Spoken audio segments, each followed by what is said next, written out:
What's going on, world? So I don't even know if I can get through this without chuckling here, but I just got home from the gym about an hour or so ago. I made up some food there, and I was sitting down eating, and instead of watching something on YouTube or, catching up on some editing there, I decided to scroll through Instagram a little bit, and oh my god.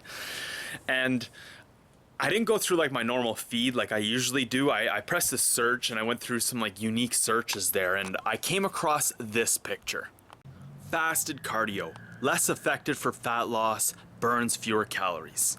So when I first saw this picture, I was like, okay, so I don't know what kind of context they're coming here with fasted. Like, do they think that going to sleep at 12 o'clock and eating before they go to bed and then waking up and doing cardio at like 8:30 in the morning makes it considered that you're fasted?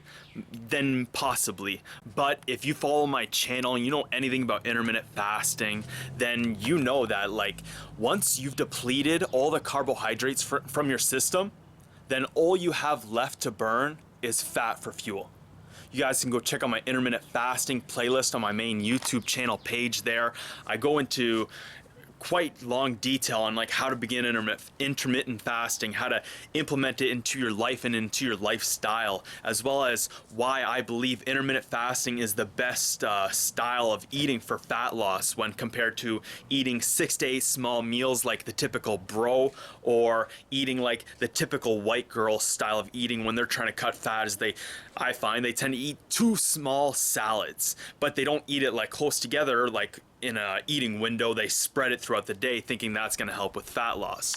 But as I said there, I'm not going to go too in depth into fat loss here, because if you follow my channel then you know this. This is calling upon this picture and the ideas that I believe this guy is drawing from some scientific research and some scientific data that he found. Now, this video is not meant to be in ill harm or to be rude or spiteful to this guy. I found something that I don't agree with, and I want to have a logical, educated discussion about it. So I'm sorry for chuckling a little bit in the beginning there, but it's funny and as the title of this video is that you have to be careful on who you listen to and why. Just because someone is able to get results, just because someone followed the same path as someone before them, does not mean it's the most optimal. It does not mean it's the most optimal way to go about it and to achieve it in your lifestyle or whatever kind of situation your life and your unique life factors dealt you. So this is why I do not tell you what to do ever. I always say, go do your own research. And I always say, this is what I believe. Because as I've said in several couple videos in the past, which will probably link up at the top of the video here, is that a lot of these scientific studies that were being done in the 60s, 70s, and 80s, there's so much bullshit behind it. There's so much corruption and greed. But I discussed in one of those videos a documentary I watched about sugar, and the Sugar Association in the United States, at the same time that a scientist over in Europe was doing all this scientific research behind sugar and the negative effects behind it, the Sugar Association in the United States here was paying a Harvard professor to write illegitimate documents and to have peer-reviewed people agree with them. This doesn't mean, and some of these studies are still circulating around, this is still carried on in society. You can quickly look it up on the computer and find these results. So there's too much convolution, there's too much scientific research all over the place, and 5 studies pointing this way, another 5 studies pointing that way. And then when you go look and delve into the studies, you find that they had either small samples of people that they were studying upon, or the factors that on the large scale people they were testing on is very not broad for saying what is good for human optimization. They're only testing 20 to 30-year-olds, or they're only testing men, or they're only testing women, or they're only testing people with one certain type of factor in their life. So you have to be careful when you delve into these scientific studies, and that's why I do not tell you what to do, and I always say what I believe, because until I believe we have human experiments walking around documenting long term, not just 1 or 2 years, but 5, 10, 20, a whole lifetime we're not going to understand exactly what different factors affect people. There's so much stuff going on. Like, you hear about plastic in bottles leaching into it if you leave it in your car too long, and that can fuck up your hormonal balance. So if that little thing can have an effect on your hormonal balance, what else out there in the world? What kind of chemicals and products are being treated on these plants before we get them? What's in this fertilizer? There's so much things that are going on that we have to call question to, and that's the only way we're gonna figure it out with human experiments here. But I've been running my mouth here trying to explain myself a little bit before we delve into this, and before you guys think I'm being kind of a little rude and nitpicky at someone. But I think this needs to be done. I think there's so many people right now out there in the world who are just copying the same thing that people did in the past, and they're trying to call it their own, or they're trying to, even if they're not trying to say it's their own, they're trying to say, look, this works. Well, there might have been a lot of factors before you that allowed that thing to work. I found that a lot of the typical things in life, the typical ways to live your lifestyle and go about eating 6 to 8 small meals and all that kind of crap, it just didn't work for me. I just wasn't able to get results. So I always was a little too fat, and then even when I worked my ass off and I did cardio, fasted or not fasted and all this kind of stuff, it just didn't work. So that's why I want to call question to this picture and the person behind this picture. He is telling you a lot of things that you should do, and this is what other people believe, but this is I'm right, kind of the way he's spouting his description about fasted cardio and working out fasted and all this kind of stuff. So I just wanted to give a little intro to this video before we dive into this here.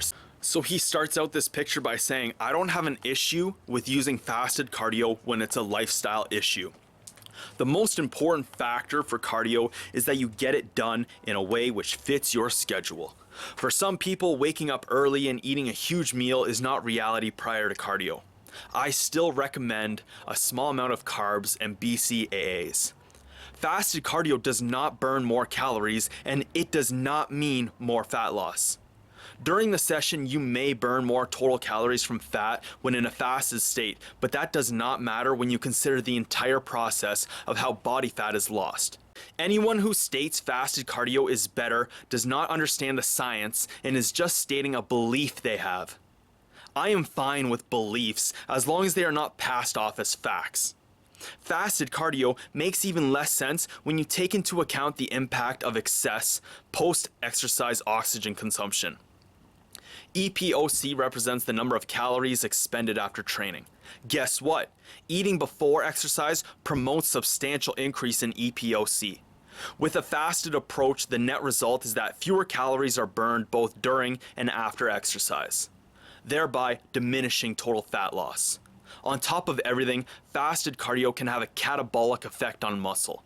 Studies show that training in a glycogen-depleted state substantially increases the amount of tissue proteins burned for energy during exercise. Now, if you guys follow along my journey, then you know that I work out fasted. Typically, I work out 16 or 18 hours fasted, right in that range. That's when I'm heading to the gym. So when I get home, I usually give myself about 45 minutes to an hour, and then I eat my first meal. I still get the same amount of calories as most people do. Actually, I go a little bit less calories, to be honest, because I have nice big cheat days where I get to enjoy the foods that I like. And am I burning? Am I losing muscle? At the end of July, we'll find out if I was able to put on muscle over this whole year while eating like this. But I just don't agree with what he's saying in this post and in his description and in this picture, that fasted cardio does not burn more calories or does not burn more fat. Now, if you, like I said in the beginning of this video, if you follow along my channel, if you go check out my intermittent fasting playlist on my main channel page, then you will see, and you watch those videos and you can do all the research for yourself, you will see that when you deplete all the carbohydrates from your system, which typically happens around 14 to 16 hours naturally. Naturally, your body's gonna turn that sugar to fat. Over time, that is what's gonna happen. Along with being in an excess. If your body is in an excess of carbohydrates and sugar, then it's gonna turn it into fat. So, if you allow all this sugar, all these carbohydrates to deplete from your system, the next energy source that your body uses as fuel is fat. Now, a lot of people, and this is a big thing that I should have discussed in the beginning of the video here, but there are many different ways to burn fat and many ways that coaches can take you through the process. You can lower your carbohydrates, or you can lower your fats. You can be fasted. You can do burn extra calories every single day. There's many different ways which you can go about achieving fat loss, but what is the most optimal way? And that's the biggest question, and a big part of my YouTube channel, and what I'm trying to figure out. What is the most optimal way to live life as a human being? And I believe that changes over the period of our life, and while we're developing, we need to be increasing our growth hormone levels, but that's a whole different story here. So if your body naturally depletes all the sugar from its system, and then you go do cardio, you're just burning extra fat.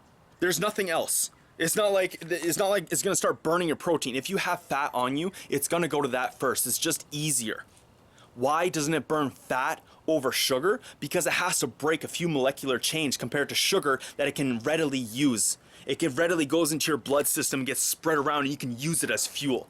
And your brain actually functions, what I believe is it functions better off carbohydrates and sugar. Now, some people will say it functions better off ketones. I put myself into a ketogenic state every single day by achieving this 17 to 20 hours of being fasted. So my body naturally gets that, and I feel that energy high. Like right now, before this workout, before this video, I was mentally in tune. Oh my gosh, because I was running on ketones. But also, and he could be right in this sense too, is that if you go to bed, like I said in the beginning, I can't remember if I said in the beginning of this video or not, but if you go to bed at like midnight, let's say, and you have a protein shake or something big before that, then that's when your eating window stops. And if you wake up and start doing cardio at like 8 o'clock in the morning, that's not a fasted state. Your body is not fasted. Your body is still using the carbohydrates as fuel. And when you wake up and go and get your day going, you're still burning the carbs from the night before as fuel. Now, when you start doing cardio, you might finally deplete those carbs from your system and start burning fat. But you could just naturally allow that to happen by extending the time that you don't eat, sorry. So you have a very short window of eating. But all this crazy stuff of you need to have BCAAs and carbohydrates before you go do cardio. If you wake up, let's say if you wake up and you are completely fasted, you are burning fat. You're burning fat from the night before. Let's say you're at 13 hours fast and you were low carb in the night before, so you're burning fat. And then you go take some carbs or some BCAAs, and then you go hop on the machine, you're burning that up. That's all you're burning. You're burning the fuel that you just ingested. You're not gonna burn up extra fat. In total and in average, and for the weeks and weeks and weeks and weeks and weeks that you're slowly depleting yourself, yeah, you will be in a huge caloric deficit, which is gonna help cut that fat.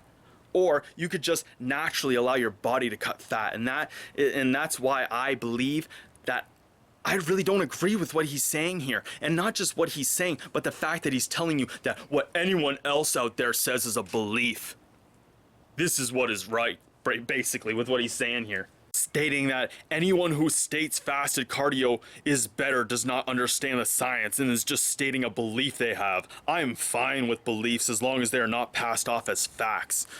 Okay, have you ever experimented with fasting? Have you ever put yourself through that? Because I've experimented with many different types of lifestyles and different lifestyle situations and different diets and different ways to eat. Personally, this is what I found was the most optimal for my lifestyle, as well as getting the results that I wanted. And then I did the scientific research after, because I think that's the best way to go about experimenting with things. Especially if you hear about something like through the grapevine, experiment with it first. Put your body through it, put your mind through it, and then do the research behind it and say, you know what?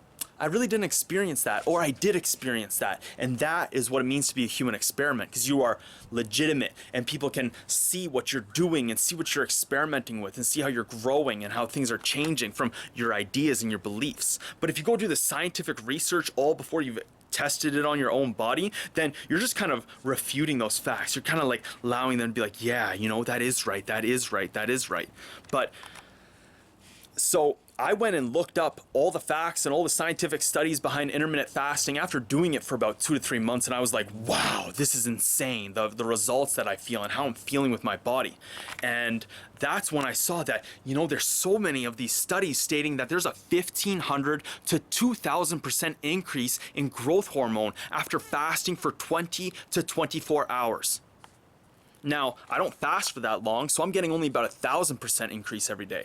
And even if it's just that little bit, 1,000% might not be that much. Every single day, it's adding up, it's adding up, it's adding up. My skin looks better. My facial hair looks better. When I go poor nutrition or I eat poorly and I kind of skeeter off intermittent fasting, I can see the changes in my face. I can see the changes in my skin and how I feel. My energy output completely changes.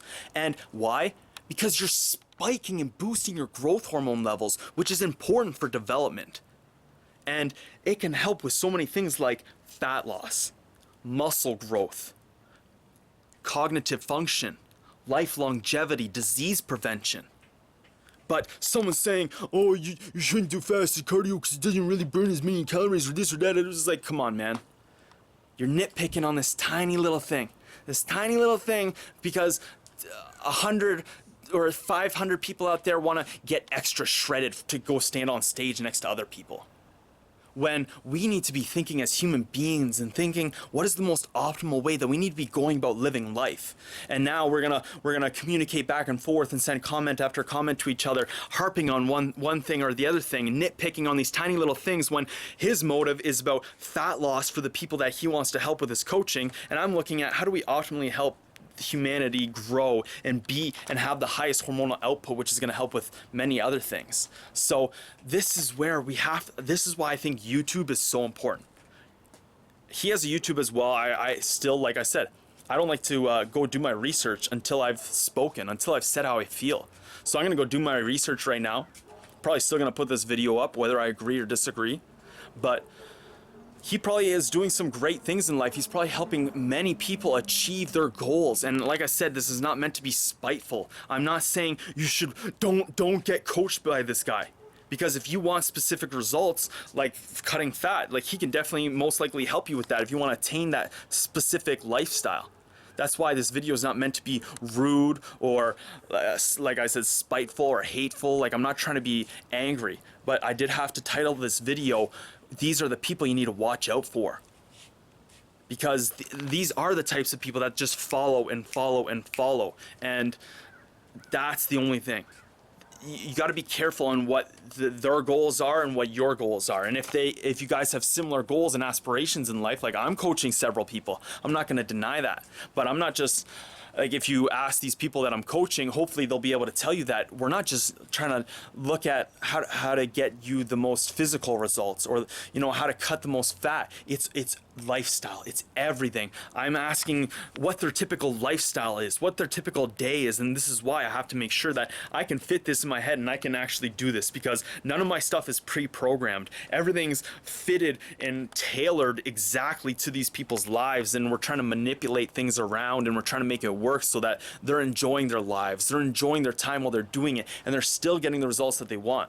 And we're not taking one approach for each person. Every approach is different. Every approach is, what do you want to go about doing?